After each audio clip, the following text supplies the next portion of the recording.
Ah, bantu bangaphandle. Bantu bangaphandle magwala. Magwala abantu bangaphandle. Ngasaba abantu abangasebenzi. Umsaba njani umuntu ongasebenzi? Umsaba njani? Phela manje awekho amagwinya estradeni. Mr D ayisebenzi. Ngihleli, ngipancile. Ngasaba abantu abangasebenzi. Hayi nina man, istate yani indawo ungawari. Sanithusela nje uma government kwathi usinikeza umsebenzi kahle yabo. Yes. Kona ke kuvale kwavala ngisho nechicken licken eCapton Park. Hayi. iChicken licken nayo ivali. Ya, hey. Sibhekane nenye inkinga. Sase yi30 njalo. Asibhekane nenkinga serious. Inkinga yodwa lesikuyo le into esoyithini le. Asazi ukuthi senza kanjani. Asazi bafowethu kuba impela kubi kusase yi30 kuyoba njani kuzothi yi5 kuya le bukani yo ayikho ishop evulile sizodlala ya kubi avale wonke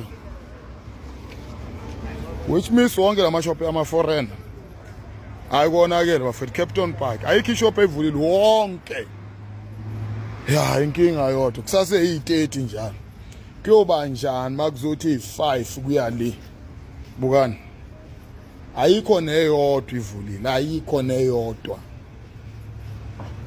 konakele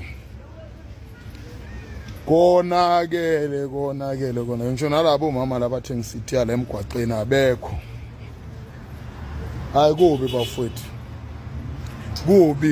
kubi impela ayomela isheshe ilungiswe lento angeke bukani wonke amashop wonke la kusuka la uyele ekhoneni maningi bafowethu maningi into soyithinde sase yi30 njalo kuyoba njani makuzothi i5 kuya le aqhubeka avale la mashop sophila kanjani thina abantu thina esiphila estradini sisenkingeni angifuni ukungasho amateksi apakile amateksi akusebenzeka abantu abekho sisuke lokishini su7 eTexini layisha 15 hayi kubi lamula mdali nako ke sibhekane nokuhlupheka okay hayi kubi bafowethu kubi ngaze qobo ngiphoxeka kanje mina empilweni yami hayi ufuna impela ningiphoxele ningidelisa inkani bengiyibonile mina lento kwayizolo labantu laba bebebhizi bethengisa amaveji la etradini bethunga icathulo lapha phezulu ngishilo anangangilalela bethengisa amakhava etele ngizemoto la estradini izolo ntambama anisho lutho labantu laba kufuna sibanyakaze kwayizolo ngivele ngabona kwayizolo benibanda nini naze nangiphoxa angisaphoxekile ashi yazi ngilale ngo1 nakhona ngo1 phela mhlambe ngizoza action ngiphume kanje hawa kwangenzeka lutho ngathatha ngithi uquba kancane washaya u5 ngavuka ngama ngenyama manje yalalela eminyango kukhala amahuthi imoto ziyathawa hayi kanjani hayi naze nangiphoxa batakwethu yeke ukunithemba kwami ngale ndani nditete angilungisile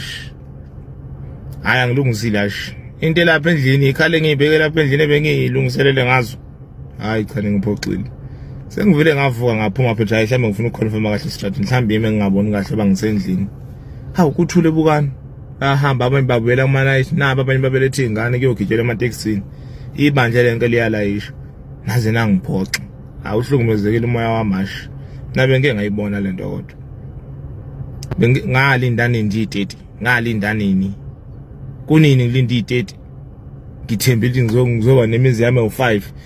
So a few South Africans are now regretting for chasing the foreigners. Guys, they say things were much better compared it is right now. Guys, others, they are saying another story. Someone went on to say, I got 3 calls for an interview. Someone went on again to say, my brother have been unemployed for 5 good years. He just got a job. Another person went on to say, I even got a job as a domestic worker. Guys, you all know that the majority of domestic workers guys are from Lesotho. So for a South African lady to say I got a job, guys, others I've seen them on social media to say, you know what, I receive a call, they say tomorrow I'm starting. So at least there are people that are coming here on social media to say I got a job, guys. Something positive came out of this March and March, guys. Today is the 30th of June 2026. As you all know, people are busy doing March and March. Some are saying it's a peaceful March, others thought maybe they will be do something, some shindy looting, but Ujesita she said it to say, guys, we're gonna have a peaceful March. So it is happening in few provinces. I've seen Gauteng, Limpopo, Mpumalanga. So people are busy. Some others, nothing is happening. They're just chilling in their house. Some are working from home. Some are at work. So it's a lot of things that is happening in South Africa, guys. So obviously things will not change in the same day. It will take time. The high rate of unemployment in South Africa is very high, guys. You cannot expect everyone to get a job. Some of people need to start business. So those who say they wanted to start their own business, now it's time for you to start that business, guys. You know, to make sure that you get all the skill that you need. You can just go to social media and check what type of business can I start. If you saw a foreigner has left a business, you can just start doing the same thing they used to do, guys. You know, copy everything. You know, I know you can do it. So anyway, guys, it is what it is. Do not forget to subscribe, to like, comment. Happy Tuesday. Please take care of yourself. I love you.